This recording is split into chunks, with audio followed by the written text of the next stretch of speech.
Guys, so ngayon guys, may ano tayo. May tatry natin ito kung effective sa uod to.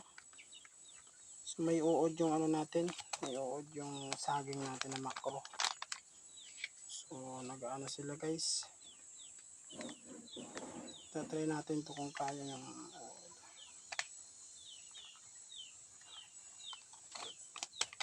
Hindi yan, hindi.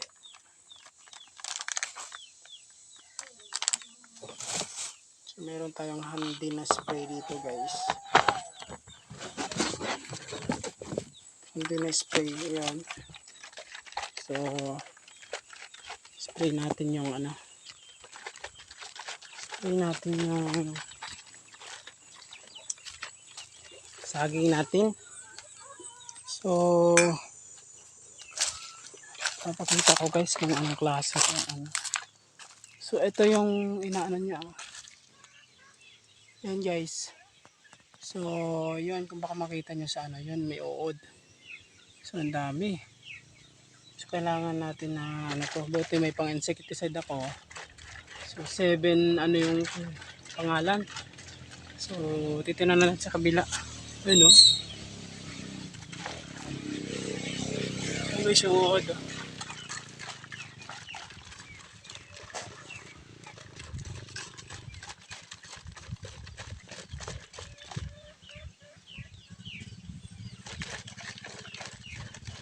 Ang guys yung nakikita nyo yung uod guys. Dito yung medyo ano nila. So meron din dun sa kabila. So ayun guys, oh. So sprayan natin. Sayang yung makro natin pag hindi natin lalaki na. So ito yung gamit nating spray. So handy lang to siya. So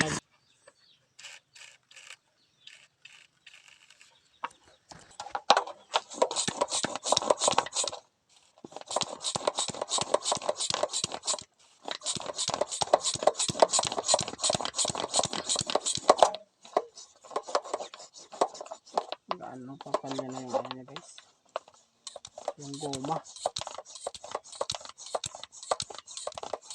First time ako naka-encounter ng ganitong ano guys, yung ganitong ano, uod. First time ko naka-encounter kasi meron ako nakakitang uod yung malalaki, yung dito dumadali sa ano, yun sa pinaka ano talaga, pinakabagong dahon. So ito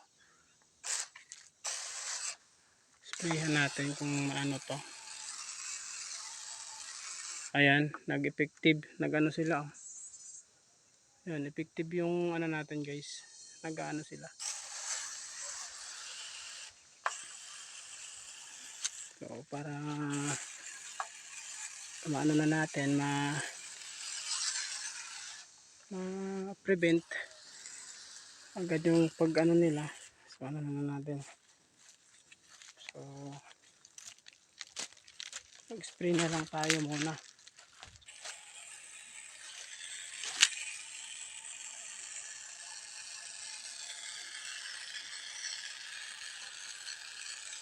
Nag-ano sila pag tatamaan guys. Tatamaan talaga sila, nag-ano. Ayun.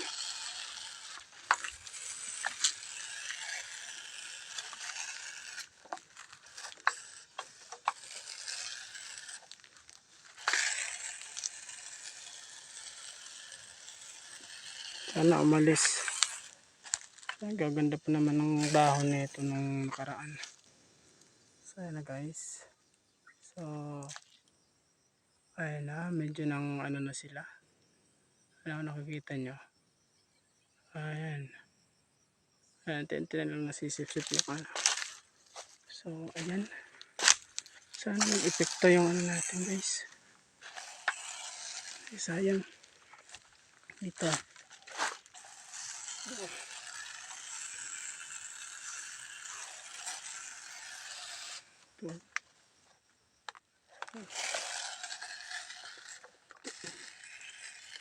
Ito nga lang yung macro natin na buhay ng una. So madadali pa ng uod na ito. So kailangan natin Kaya natin gamutin talaga. Busin na lang natin ito sa kanila. Dahon nila yung na-mix natin. Na-mix. Tinutunaw natin. Sayang naman.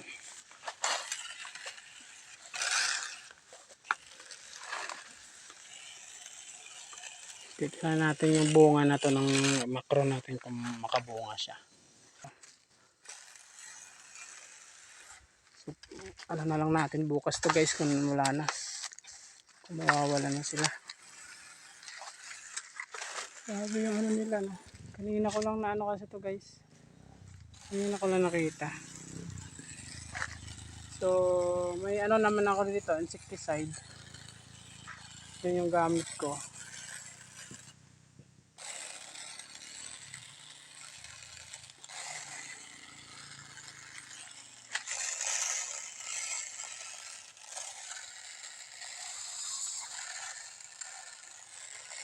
Ayan, ubos na.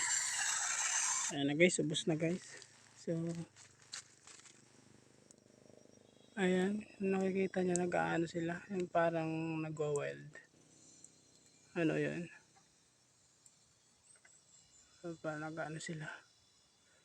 So sana nga guys, ano sila. Mawala. So ayun lang po. So prevention na rin yun. Sana hindi dumami. So salamat sa panonood. Hi guys, magandang araw. So medyo pahapon na, PM na. Medyo magandang hapon. So pupuntahan natin yung bali yung nilagyan natin kahapon ng insecticide guys na inuod yung ano natin yung ayun ito yung macro natin na inuod. So ayun guys, patay. So nakikita nyo guys yung mga brown, yan yung mga brown, yan yung mga uod kahapon na kulay green. So effective yung ano natin, yung spray. So ito lang yun guys, ito yung gamit natin. So effective siya sa uod. So medyo tapangan nyo lang ng konti yung pagtimpla. So yung ano nyo, yung pag mix nyo, so tapangan yung konti. So ayun guys so naging brown na sila. Ayan kung nakita nyo yan. So ayan yan kulay brown na. So ayos, effective yung ano natin. So eto yung gamit natin na to, pwede na natin gamitin to sa once na may nakita tayo ulit ganito. So ayos, so, andito pa yung nag-stick pa yung ano niya, yung hindi pa agad na kasi hindi pa umulan. So andyan pa yung ano natin, insecticide na mix. So ayos guys, ano natin yung ano natin, yung saging natin, nasalba natin. So ayan, baka merong maka-encounter nito. So kahit naman sigurong anong insecticide, basta pang crops okay lang naman. So ayan, at least merong resulta guys, ayos na resulta na. So goods. So ayun, update lang to kasi kahapon na bigla din ako sa mga uod, ang dami. So buti meron akong nabiling ano, yun nga, yung 7 WP85. So yung brand niya Tesenderlo Curly. So ayan, so meron naman sang guide kung paano i-mixture. Sa akin tinansya ko lang kahapon, medyo tinapangan ko kasi para mabilis mawala. So ayan guys, hindi ko rin alam kung saan galing yung uod. So ayan yung tinitira na yung ano, tinitira na yung dahon. So ayan, nagkakaganyan yung dahon. Grabe. Ang ano guys. So sayang naman to, ang laki na 4 months. Ayan, mag 4 months silang dalawa. So meron tayong mga bagong tanim ditong macro guys. Ayun. Ayan. Hindi ko na nabidyohanan kasi may ulan nung pagtanim ko. So ayan.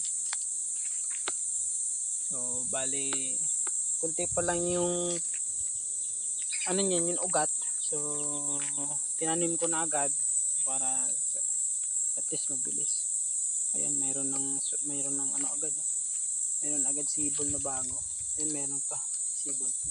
So yung tatlo, di ko alam kung ano yan, mabubuhay kasi medyo nakalimutan ko, medyo walang ano yan eh.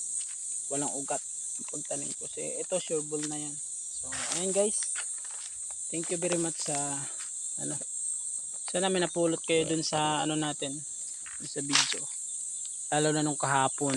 So kahapon nung pag ano natin, pagbigay natin ng insecticide. So sana mayroon nakakita no na gamit natin to para at least malaman nila na ano, malaman nila yung ginamit ko. So effective. Ayan. Kulay brown. So thank you very much. Salamat ng marami. At least malapit natin ma-monitor yung saging natin pag malapit sa bahay kasi yan lang yung bahay. So ayun guys, thank you very much. Happy farming. Sana may napulot kayo. May na-share ako sa inyong tips na konti. So ayan. God bless.